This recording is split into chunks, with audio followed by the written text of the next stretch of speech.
Okay, welcome back. That was so lame. What else? Okay, so I am also going to ask that everyone here please fill this form out again. It would make my day or night or whatever. Please do the thing. Okay, so we did carb plus curve, we did coupling constants, J values, all that stuff. I didn't allow you guys to like take a picture of this or whatever, so I'll stay on that for one more second and then we can move on. So the next one is 2D and 1. I got it. I usually show them. I got you. I can do mass spec even though Roche's section doesn't even know it. I'm still so mad about that. Same. Alrighty. So 2D NMR techniques. Okay, so yeah, there is a range. It is 6 to 8, but like it's usually 7. That's like the general consensus in chemistry. Like if it's vicinal coupling, they almost always use 7. But you know, it does depend. So there is a range, but if he asks you, it's probably going to be 7. Okay. 2D NMR techniques, basically just know these names. Besides that, I'm going to give you a little trick, and yes, hey, you ruined my trick. Anyway, so Cozy is going to tell us the relationship between 2 adjacent hydrogens because they're nice and cozy with one another. Aw, how cute. That's it. Just know that they're nice and cozy. So for depth, which is distortionless enhancement by polarization transfer, what? This is basically just telling us the in-depth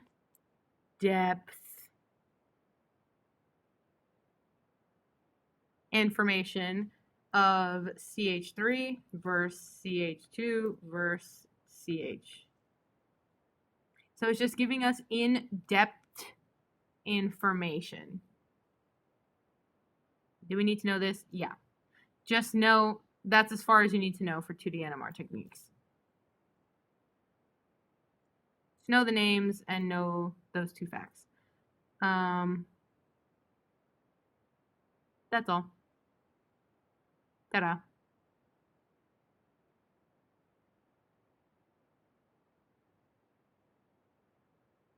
Alrighty, so Rosemary, what was cozy again? Is the H's on adjacent carbons? yes, so it's just telling us about adjacent hydrogens and how they are like related. Okay. Okay. Hetcore?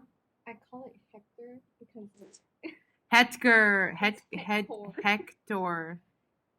Hector. My Haha. mom always just goes Hector because it's a Yeah. name. Like in Troy. I wish I knew what that meant. Okay. Me too. So next up is going to be mass spec. Give us one moment.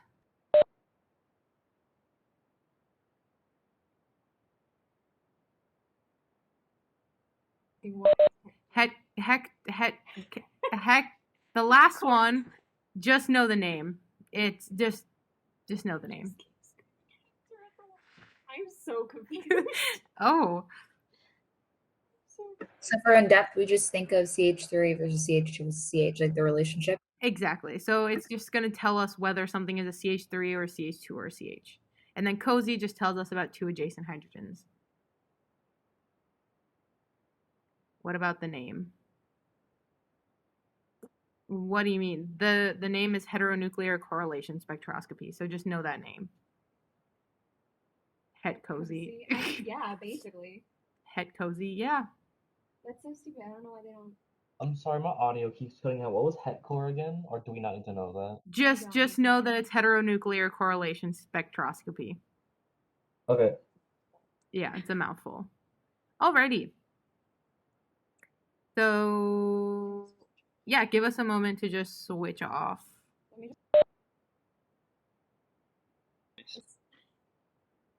Okay, So I'm going to try and talk loud, which usually isn't an issue for me. People say I'm loud all the time, but I mean, whatever. Okay.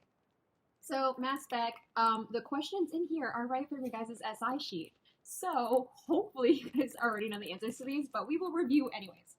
Okay, so what is the purpose of mass spec and how does it work? Basically, the purpose of mass spec is to help us find, I don't know why I'm saying this when I should be writing it, 2 brain cells, guys.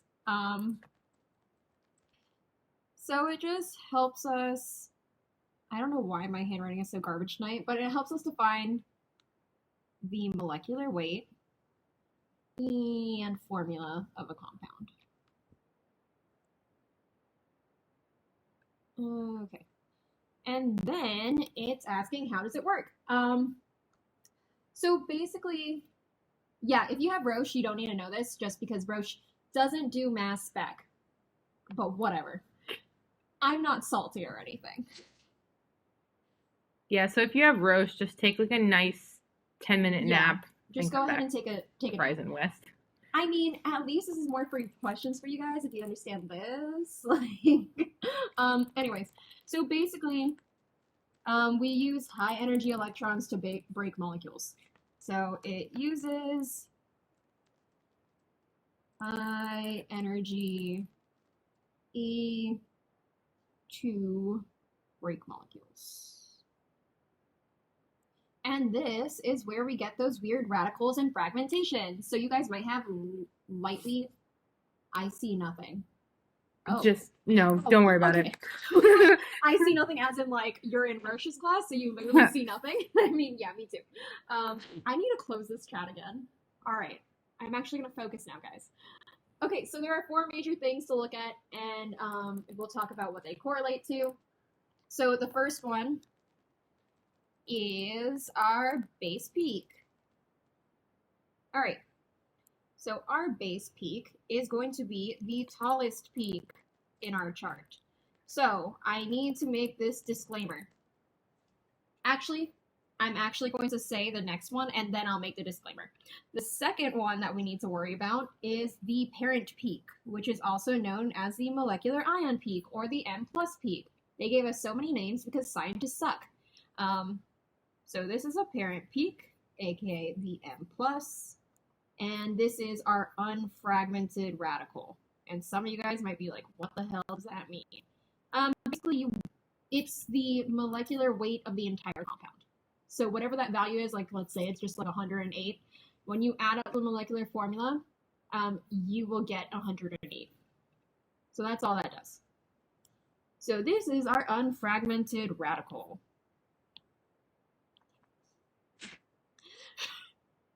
Same, girly, same. Okay. So, this is where I'm going to actually give you guys the disclaimer because I think it's extremely important. So, your base peak is the tallest peak in the graph. Sometimes your parent peak is also your base peak. So our parent peak is going to be the tallest peak to the right. So I'm going to just draw you guys an example. Let's say we have all these little tiny baby peaks over here. So, and then we have this huge peak over here. More baby peaks, more baby peaks, more baby peaks. I don't know why I just dotted one like it was an eye, but I did. So in this case scenario, there is no base peak over here. This this guy is not only our tallest peak, but is also our tallest peak to the right. So this is both our base peak and our parent peak. So that is a disclaimer I need to make. Don't just assume there's no base peak. There's always going to be a base peak. There's always going to be a parent peak. But the last one I'm going to go over is not always present. Okay. So next, the third one we want to discuss is the M+ peak. All right, so the not the M+, the M+1 peak, sorry. The M+1 peak is telling us that there are carbons, hydrogens, or nitrogens present in our compound. There's always going to be carbons and hydrogens, but sometimes there'll be nitrogens as well. So you guys might be like, where is this one located? It is the peak to the right of the parent peak. So if we go back to our example over here, this would be our M+1 peak. So this is our M+ peak slash base peak. And this guy here is our M+1 peak. All right, so the last peak we need to talk about is the M+2 peak. There is technically something called an M+3 peak, but you don't need to worry about that for this class. M+1 and M+2 is all you need to know. And this one tells us that there is a presence of oxygen, sulfur, bromine, or chlorine. And this is the second peak to the right of the parent peak. I'm doing great, thank you. Okay, so this is our M+2 peak here, right? Because it's the second one. So this is M+2. So disclaimer, not all. I'm so sorry. Someone said Shrek. Chris the ogre. He said he might stop by. Anyways, Oh, cool. Sorry, guys. Okay, we're gonna get our shit together. Okay, so there is not always going to be an M+2 peak. So if there is not an M+2 peak, if it's not an M+2 peak, that means there is no oxygen, sulfur, bromine, or chlorine present. So that is all you need to worry about. And we'll do the ratios later. All right, so any questions in regards to the four major things to look at and what they correlate to?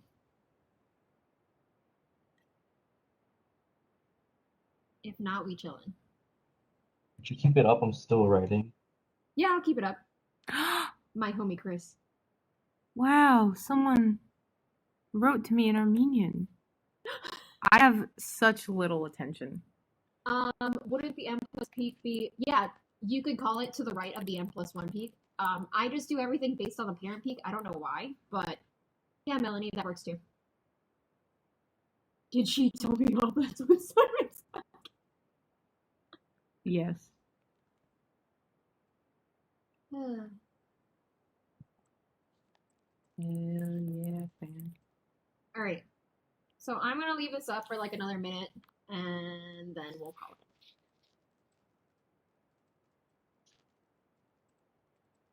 Do we need to memorize the ratios for CL and BR? I would memorize the ratios because I feel like it's just easier to know it by ratios. But you can always rely on the molecular formula as well. The session's supposed to end at 8, but I mean, to be perfectly honest, I don't think we ever end on time. Sorry, guys. Okay. I'm gonna go down. Okay, so what does an odd M+ correlate to? All right, so I need to say this with a disclaimer. An odd M+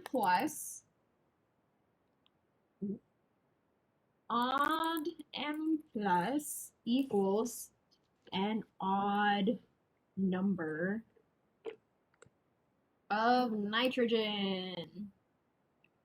So if we have 2 nitrogens present, we will not have an odd M+. If there's 1 nitrogen present, then we will have an odd M+. So just remember, M+, odd number of nitrogen.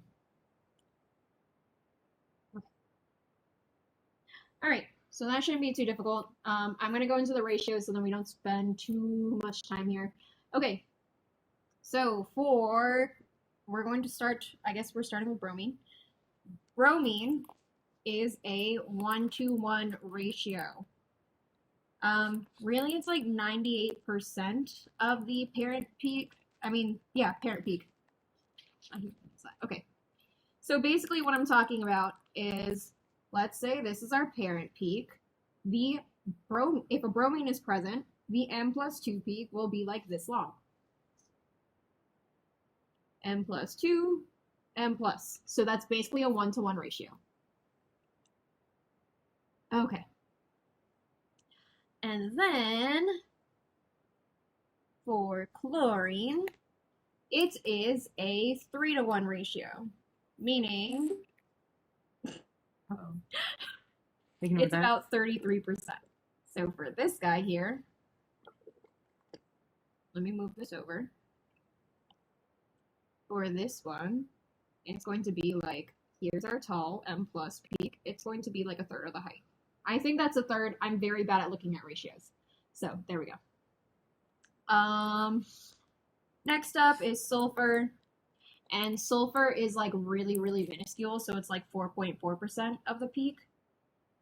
And then Rose, I don't remember oxygen. What was oxygen? Like 0.1. Okay. This is like 0.1%. So these guys are gonna be hard to see, but basically if they're really, really freaking tiny, it's going to be either sulfur or oxygen. But bromine and chlorine are definitely the more important ones. All right. This is still mass spec. Does anybody have any other questions about this? If not, we are done with this. And we can move on to chapter 11.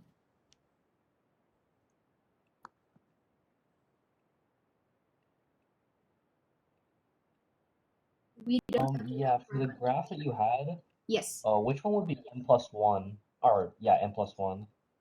The n+1 would be this guy right here. This is our n+1. Okay.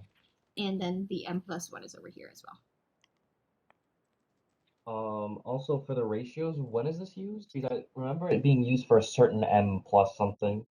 It's only for the n+2 that we use these ratios. So only if there's an n+2 present, that means one of these guys is present there. So these ratios, by doing the ratio, you'll just be able to find out whether or not it's bromine or chlorine. Oh, okay. So in this case, on the right side, the purple on M2 would probably be like chlorine, and Yes. the left side would be bromine. Yep. Okay. Okay. To be perfectly honest, guys, West even said this in class, that equation to calculate the number of carbons rarely works because usually they give you large molecules. So forget that equation even exists, to be honest.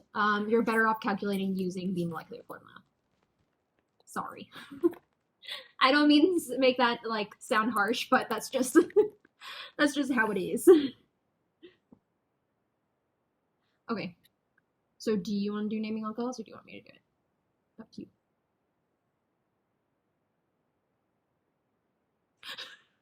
I can do it. Okay. Okay, we're switching off again. It just flipped and it scared me. Flip. Okay. Okay. I will warn you, I'm very tired, and you will be able to tell. But let's go through with this. So, for alcohols, naming is pretty straightforward. It's all stuff from Orgo 1 that you've learned. So, we start from the side that will have the OH on the lowest number. So we could either do 1, 2, 3, 4, or we could do 1, 2, 3, 4. We're going to go left to right because we prefer 2 over 3. So, bam. And we know that a 4-membered chain is a butane. We also know that we have 2 all. So we're going to call this butane 2 all.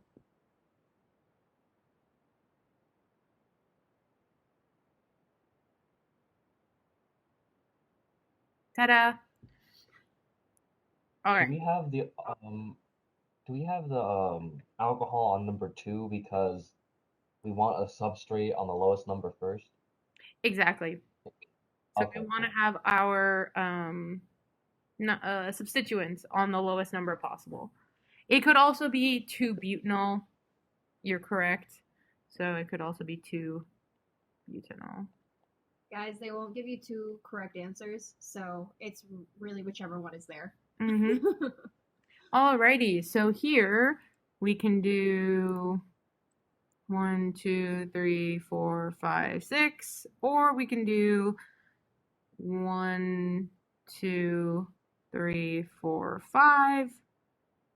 Or we can do 1, 2, 3, 4. You know, there's a couple different ways we can break this up.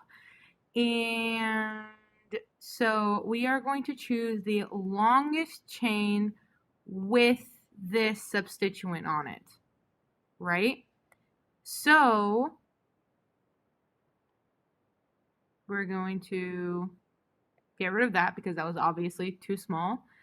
And we know that this purple chain is longer, but we want this OH to be on the parent, so we're going to go with the pink numbers. So erase that. So we know that this is a pentane because there's 5. We know that it has this substituent, which is an ethyl, and this is on carbon 2. And we know that there is an alcohol on number 1, so we can call this 2-ethyl pentanol. We can leave out the number because it is on number 1, so we can just call it all, or you could say pent-1-all. It's really preference at that point.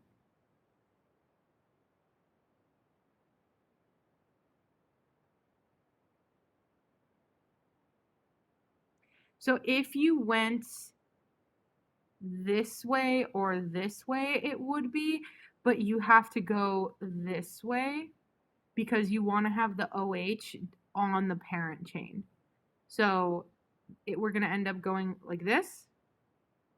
And when we go this way, it's going to be 5 members.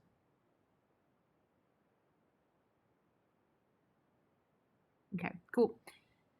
So let's go over here. So this guy, yes, and we don't include the number because it's on 1. So this guy brings up an important point. So we can have benzene like this, or we can have benzene like this. And the squiggle just means that this is where it's attached. So this is where it's attached to whatever it is. So this one is a benzyl because it has a bend. So it's a benzyl. And this one is a phenyl. So this guy, oopsie, is going to be called a benzyl alcohol. Or you could say benzenol, but I hate benzenol, so we're going to just say benzyl alcohol.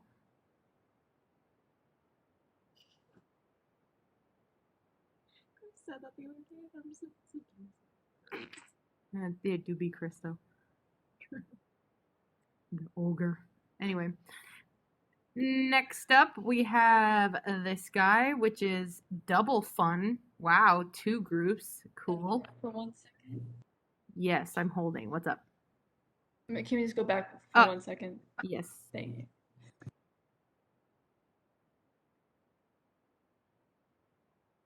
For a second, my computer was weird and said there were 0 participants, and I was like, that's literally not possible. Like, someone is speaking to me right now. I was very confused. Okay. I'm gonna go, hopefully it's fine. Okay, so now we have this and this, and we have to figure out what's the priority. So the OH is going to be the priority because it is heavier. And so we're going to say 1, 2, 3, 4, 5. So on carbon 4, we have an ene. And on carbon 2, we have the all, and it is a pentane. So we will have 4, or okay, there's a couple different ways we can do this. I think the most correct IUPAC way would be to say pent 4 ene to all. We can't have 2 substituents on 1 carbon, right? You can, but in this case we don't. Yeah, it's just Oh, ene. whatever. I don't know how to spell. It's okay. English isn't my first language, guys.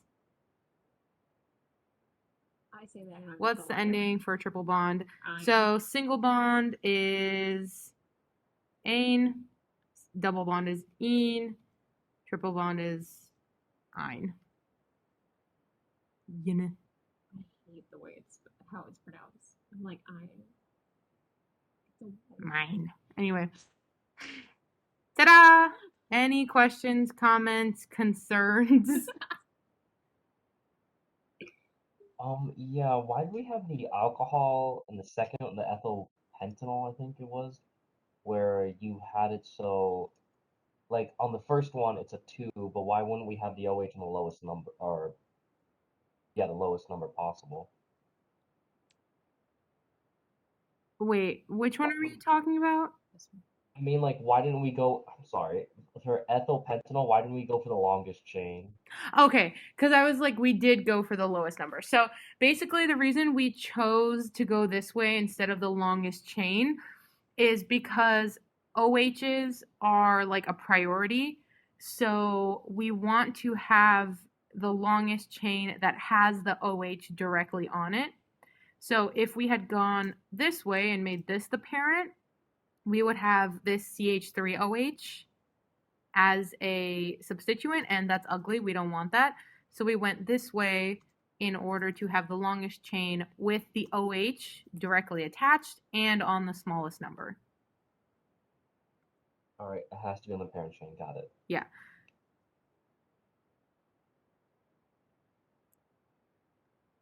Okay. Ta-da. So, what? I thought longest chain ruled over anything. Not always. Yeah, not always. These rules are kind of like annoying and finicky, but if you just know that the OH has to be priority. Someone said Orgo 1 is a lie. If you keep going in chemistry, you will learn that everything you learned in the prior chemistry class was a lie. I'm just saying. And the ogre did lie to you. And that is directly to the person who said that Chris was their favorite Orgo SI leader. He lied to you. Okay. If the lowest ligands are the same, the double bond has. Does the double bond have priority over the triple bond? If they have it? Well, they won't have.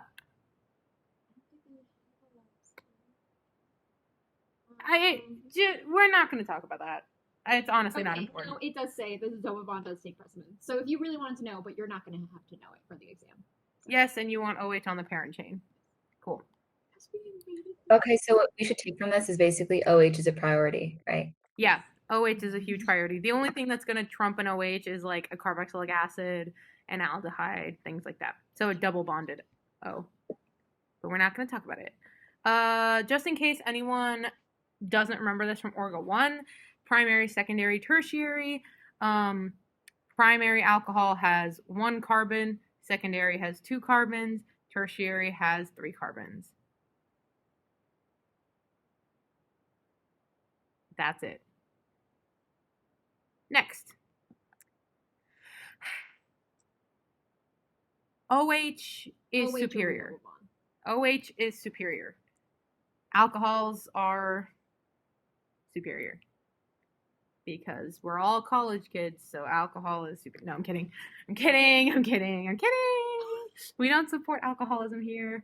But are you? She's not kidding. Okay. Anyways, for legal reasons, that was a joke. Moving on. So, properties of alcohols. Let's first talk about boiling point. So, this is something that you touched on in Orgo 1, but let's be real. Nobody remembers anything from Orgo 1. So, we're going to talk about it. So, higher boiling point is going to be this one. And the reason for that is the stronger or the more bonds there are, the higher the boiling point is going to be. So what does the left side have over the right side? It has hydrogen bonding. So hydrogen bonding has a higher boiling point than just a regular ether.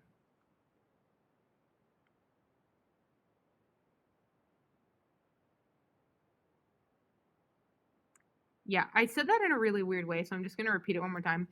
Alcohols have a higher boiling point than ethers because alcohols have hydrogen bonding, and hydrogen bonding adds extra levels of like strength. All right. So to continue with that, boiling point and branching. So we know that alcohols are superior in every way, right? But now we're going to compare alcohols to one another and ethers to one another, right?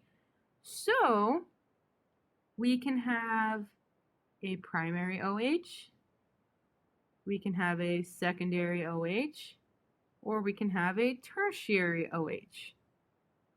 Similarly, we can have no branches, we can have one side branched, we can have two sides branched, so on and so forth.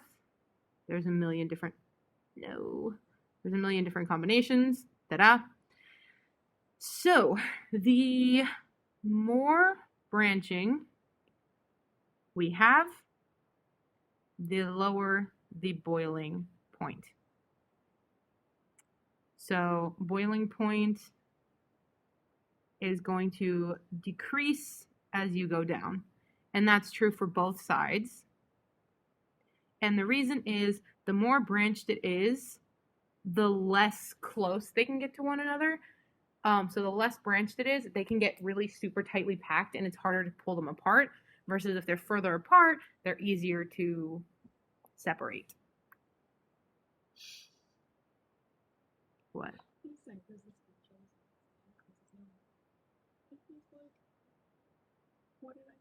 Chris is sad. You guys have made Chris sad. How dare you? Anyway, okay, so if we're putting these in order of decreasing boiling point, the first thing we're going to look at is this one is an ether. So this one is clearly the lowest boiling point. And we also see that this one has two OHs. OH is superior, so A is the first one. And now we're stuck between a primary alcohol and a secondary alcohol. So between these, we know that the more branched it is, the lower the boiling point. So we're going to say that B has a higher boiling point than C. And I guess I already put this in order for you, so you're welcome.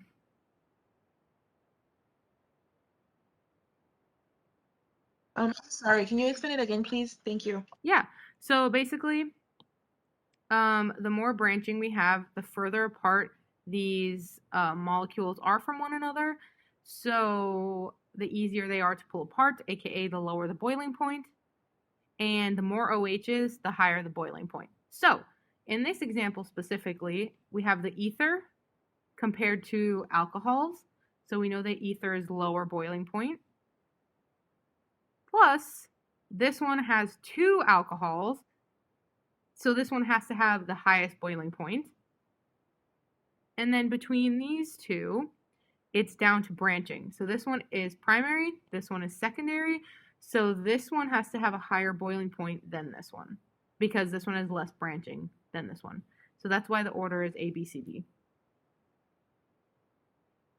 But less branching equals lower boiling point. Oh, okay, I see. All right, thanks. No. More branching equals lower boiling point.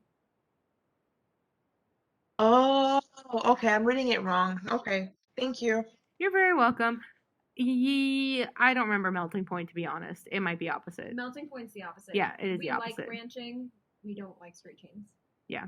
You said that he's disappointed that you guys forgot. For decreasing melting point, you said that branching equals a lower melting point. So wouldn't A have the lowest boiling point? So, okay. The amount of alcohols beats branching. So if we have two alcohols that are more branched than one alcohol, this is still going to be higher. But if we had one that had two alcohols, but they were both primary, then, you know, that one would be higher. Because it's Okay, branching. and okay, and then B would be that's just a regular thing. OH has another branch, and why is D so far down in terms of boiling point? I So thought we it know was the that. highest in terms of ether. So yeah, we know that ethers are going to be lower than alcohols in general, and the reason for Okay. that is that they don't have hydrogens, so they can't hydrogen bond with one another. So they're not as tightly packed, and they're not as strong together, so they're more easily torn apart. Okay. So no hydrogen bonds Mm-hmm. or hydrogen bonding. So if it was like this, Yeah. right? This is essentially the same thing as this, so those would be the same. So you couldn't really compare. So I just did it where you added another alcohol to B, and then on the other side. So then if you're comparing those two, then B would have priority over A. Mm. I have a question real quick. Yes. So I didn't even consider like primary, secondary. Can we just think of it in terms of branching and hydrogen bonding, or? yeah, exactly. And so like I just say primary because like I use those terms just because it's like easier for me to visualize, I guess. So tertiary just means more branched, primary means less branched. So you could use that terminology instead. Okay. And for like deciding what's primary, secondary, or tertiary, it's like what's connected to the carbon attached to the OH, right? Exactly. So OH, this carbon, if it's attached to one carbon, it's primary.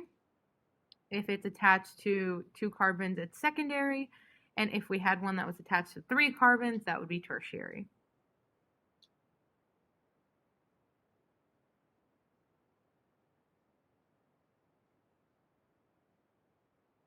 Alrighty. So let's talk about, does what matter? Branching? Branching does matter if we're considering boiling point.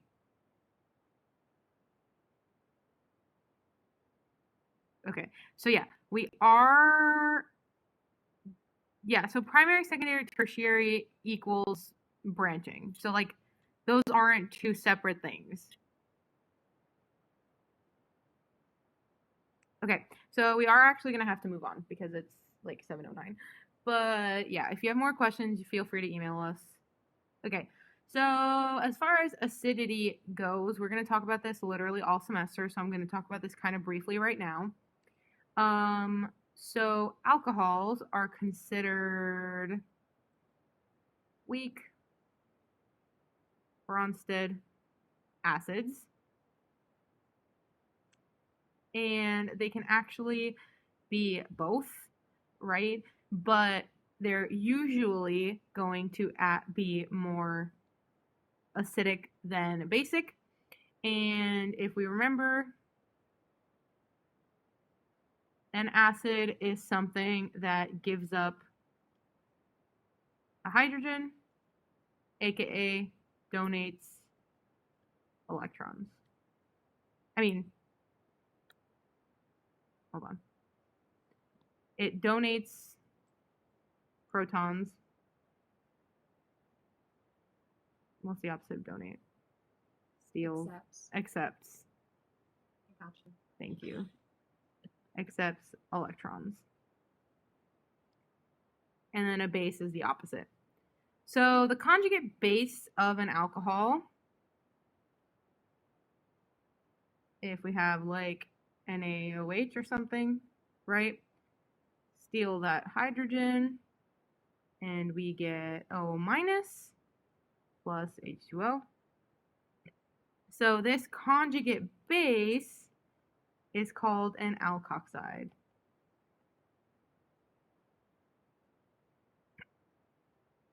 So bases are going to donate electrons and they're going to accept protons. So this is an acid, and a base is the exact opposite.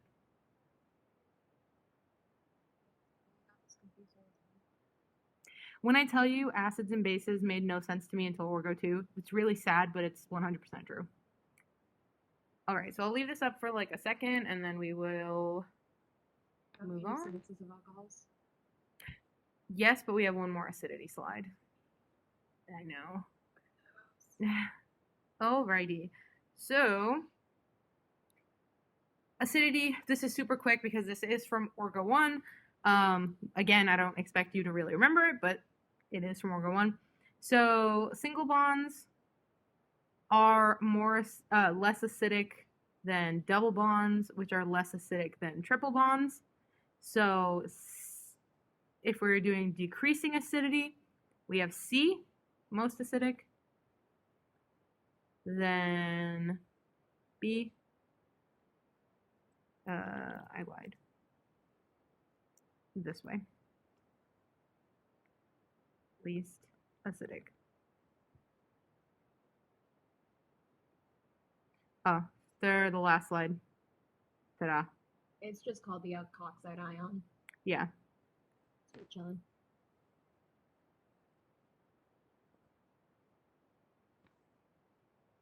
So hot.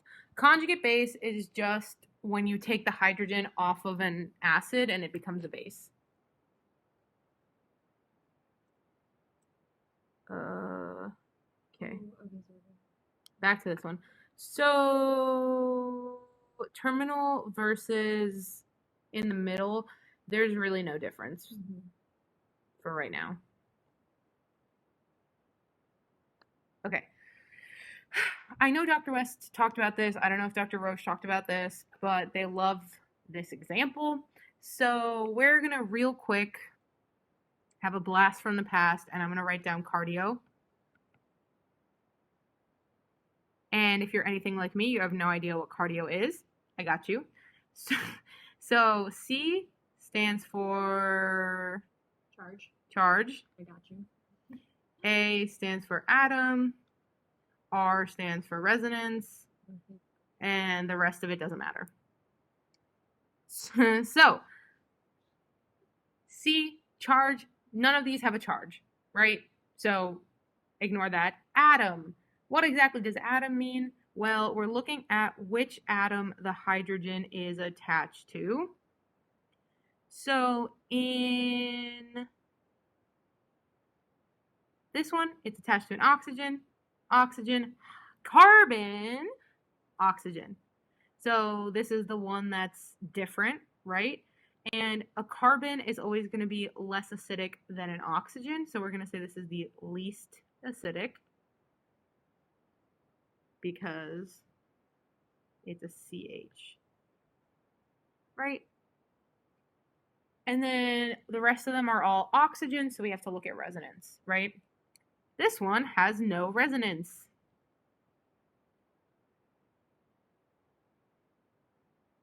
So that would be in the order of decreasing acidity. We know C is last, and then it would be A. Now between B and D, we know that resonance can go all around that ring. So we have a bunch of resonance structures. And in this one, the resonance only goes here. So we only have 2 resonance structures. So any sane person would think, more resonance equals more acidic. So this one is the most acidic. But we are not sane people. We are in organic chemistry. So this is actually the most acidic. Let me explain. So yes, more resonance equals good. However, when we have resonance here, we're going to end up,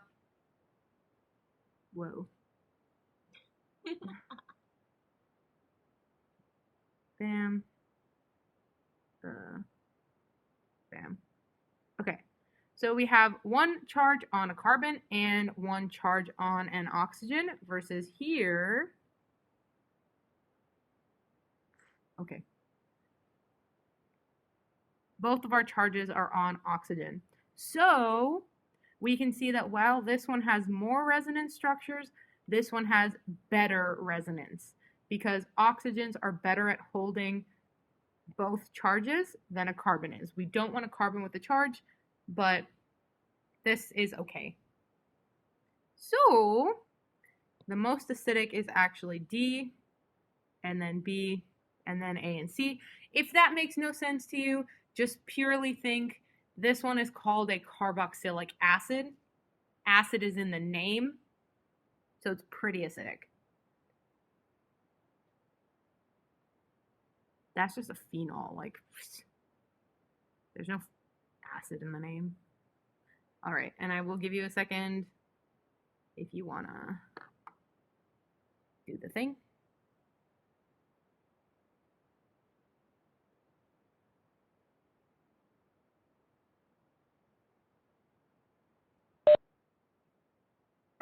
Did we have to send the attendance again for, because it's 7 or? Yes, you beautiful soul. I didn't. Darn. I'll find the link and I'll send it. In the meantime, I'm just gonna do it. Blah, blah, blah. Bam. Attendance, please. Yes, you have filled it out twice, and we have to fill it out one more time because we have to fill it out for every hour. Yuck. All right, so I am also going to. I won't stop the recording yet. This is fine. No, you don't get extra credit for attending. You get the pleasure of spending time with us. It's going to be uploaded. Oh, so much movement. I'll send you a link to where it's going to be uploaded. It was also in the email that you all received. So if nothing else, check your email. It's going to be uploaded in 3 parts because it's super long. Yeah, and then can you ask for us? Ask if you can get extra credit. No, that's probably not going to happen. We're actually not even allowed to tell your professor if you attended because, like, privacy and stuff. It would be very cash money of them. I know. I mean, look, you don't get extra credit, but, like, I give you a lot of wink, wink, nudge, nudges, so, you know?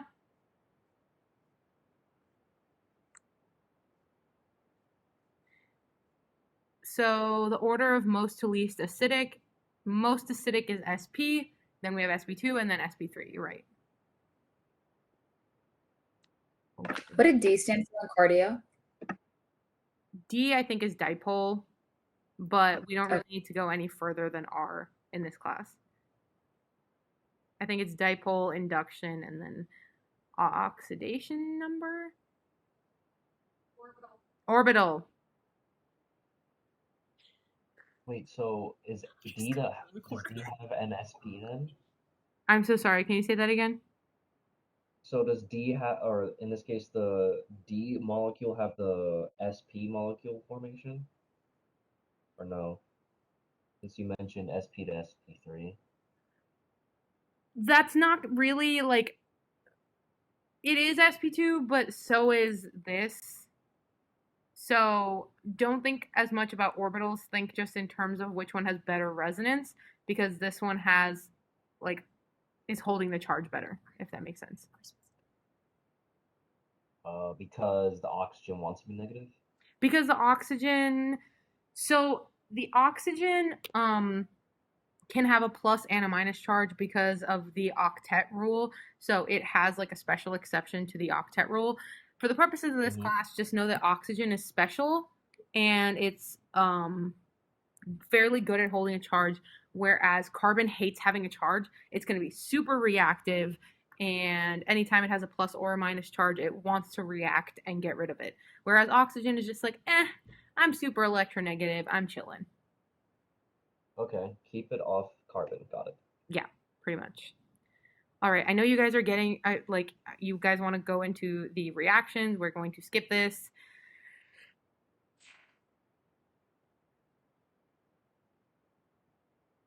Hold on, let's see what else we have. Oh my god, we have so much. Okay. So the only thing I want to mention before we start doing the alcohol reactions is this one. So strongest acid, strongest base, he will give you a reaction like this and ask you a question like that. And students tend to get super confused. So first things first, negative charge is going to be a base. Positive charge would be acid. So we know that automatically this is a base, this is a base. This has a hydrogen, so it's an acid. This has a hydrogen, so it's an acid. That's super simple, a super simplified way of looking at it, but good enough, right?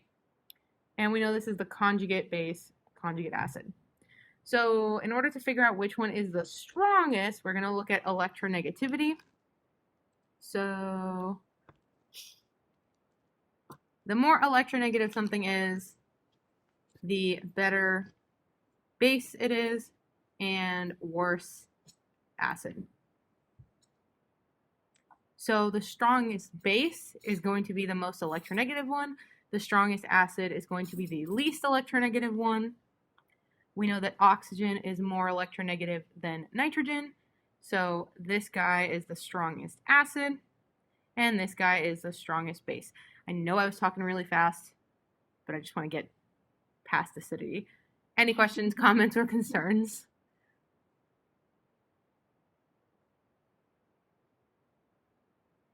Which one is the strongest acid again, you said?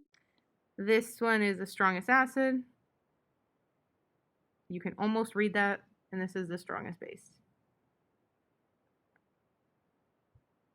Ta-da. Wait. So doesn't O have better electronegativity than N though? So why would that be the stronger one? So, yeah, being more electronegative makes you a stronger base. So this, sorry. Hold on. I lost it. Just do the trap. Yeah, okay. Don't think too hard, please. No, I know. Wait, hold You're too on. smart. Shh. No, I wrote it backwards. That's what it was. I did it too fast. I'm so sorry. Oh my gosh, I'm doing it backwards again. Okay, let me start over. Please don't hate me. I know. Okay. Oxygen is more acidic than nitrogen. And the reason for that is it's more electronegative. The more electronegative it is, the worse of a base it is, the better of an acid it is. Just remember the trend. I'm going to stop talking because people keep being confused. All right. If there's no more questions, I'm going to pass it on to Katrina to do the reactions. I'm not doing the mechanism, by the way, guys. That's Orgo 1. You do not need to know the mechanism for any of these we're about to cover. All right, guys. Okay, so hopefully, isn't nitrogen to the right of oxygen? Wouldn't it be more acidic? Rose, you want to answer that? Nitrogen is to the left of oxygen. You're right. I need a periodic table. Big Knopf. Yeah. What? Does Wes get Yes, he does. Oh, maybe he does. I don't know. Okay. All right, so there You are have only 3 the alcohol synthesis I sent it to you. reactions that you need to care about for this class. So you can say bye-bye to Orgo 1 except for these reactions. Okay. I'm sorry. Guys, I'm sorry. We should not have let Chris into the building. Now we're just going to be even more distracted than we were in the first place. Okay, so this first reaction here is called acid catalyzed hydration. And like Kareem said earlier, well, he talked about dehydration. The reason why this is called hydration is because we're adding in alcohol. Chris, stop. Chris, stop. Okay, so you guys do not need to know the reaction mechanisms for this. You just need to know the end product. So, is this, I'm going to ask you guys first, is this Markovnikov or anti-Markovnikov? Guys, I can't spell, so I'm just going to put Mark. So just, yeah, bear with me. So Markovnikov means we're adding the alcohol to the more substituted side of the double What are you bond. doing? So the product Markovnikov, meaning the alcohol, gets added to the more substituted side of the double bond. There is no stereochemistry, but this one can undergo rearrangements. It is the only reaction we will be dealing with that can undergo rearrangements. So, question for you guys. Why would we do a rearrangement? Like, let's say I started you guys out with a primary carbocation. What would we want to turn that into? This second one, hopefully you guys can recognize it. This is going to be Oxymercuration Demercuriation. All right, so question for you guys. What is the regiochemistry, Markovnikov or anti-Markovnikov?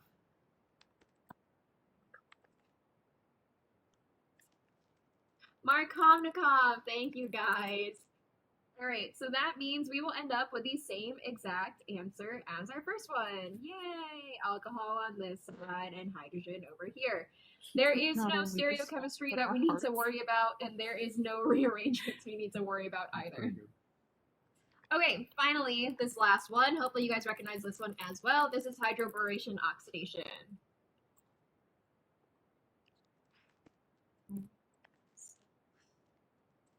Hydroboration Oxidation, which goes against all our normal rules. So is this one Markovnikov or anti-Markovnikov? Anti-Markovnikov. Thank you, guys. Okay, time out. I have a question. Yes. Yeah. Right? If we don't have to know the mechanism, why the helicopter is Roach giving us homework sheet and telling us to do the goddamn intermediate? Because it's Do we helpful. want to start down that road? I Wait, don't think hold we do, on, 'cause this is hold on. recorded. Never have I ever told you to know these mechanisms. Let's be real here. I hate Orgo 1. I hate these mechanisms. There's a reason I do Orgo 2. These mechanisms suck like a vacuum. I hate them, but They suck. but our They other suck. mechanisms are important. Not regio, but we're talking about stereochemistry. So syn versus anti addition. Yes. Zach came in clutch. Yes, this is syn addition. So yes, we do have it, and it is syn addition. Syn addition basically means we're adding them either both dashed or both wedged. There is no rearrangements. So the way I'm going to draw this one is like this, where we have the alcohol wedged and... Oh, wait, sorry. I fucked this up. There we go. The alcohol wedged and the hydrogen wedged with the alcohol on the less substituted side.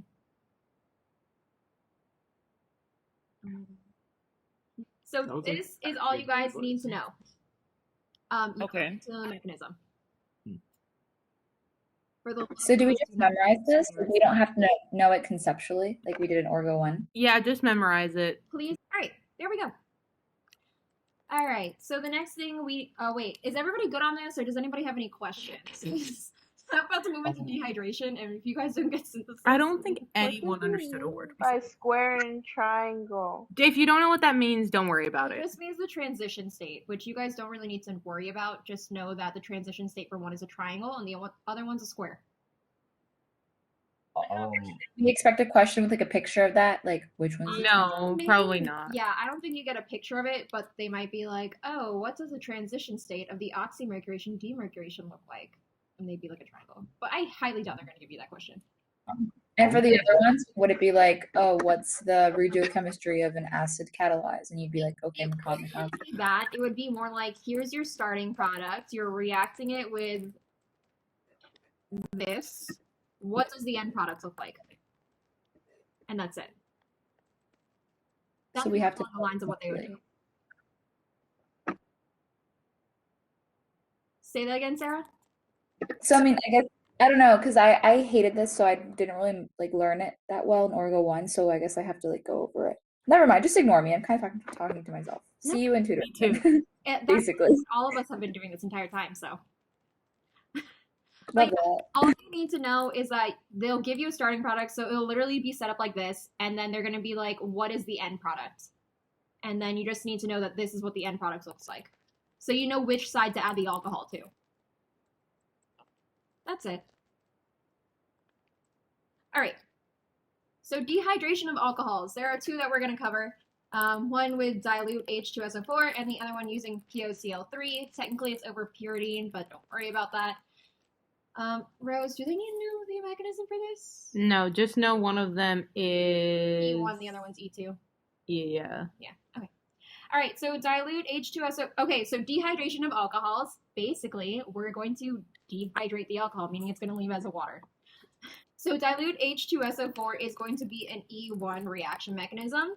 And what that means is that this thing can undergo rearrangements. So this one can do rearrangements. So the alcohol is going to turn into a water molecule and go bye-bye. Since this one can undergo rearrangements, we have a secondary carbocation. What type of shift can we do to make that into a tertiary carbocation? Yes, methyl. Way to make Chris proud. So we're going to seal a methyl from over here, and we are going to go switch, and then we are going to form this. So now all we need to do is form our double bond, which will be between this carbon here and this carbon here, which is right here. And as you guys can see, it is a tetra-substituted alkene, so we really like that. It is super substituted, yeah. That's all I really have to say about that. All right, on the other hand, we have POCl3, which is going to be via an E2 mechanism, meaning it cannot do rearrangements. All right, so once again, it's going to turn into a water molecule and leave, so then we end up with this, with a plus charge here. But since this one cannot do rearrangements, we're going to go ahead and pop in the double bond where we can. We cannot form a double bond here, right? This is a no-go because that carbon's now going to have too many bonds. So we have to do it onto the other side, and we actually get these products, and this is now a mono-substituted alkene. And that is it. Testing on addition of halide reactions. No.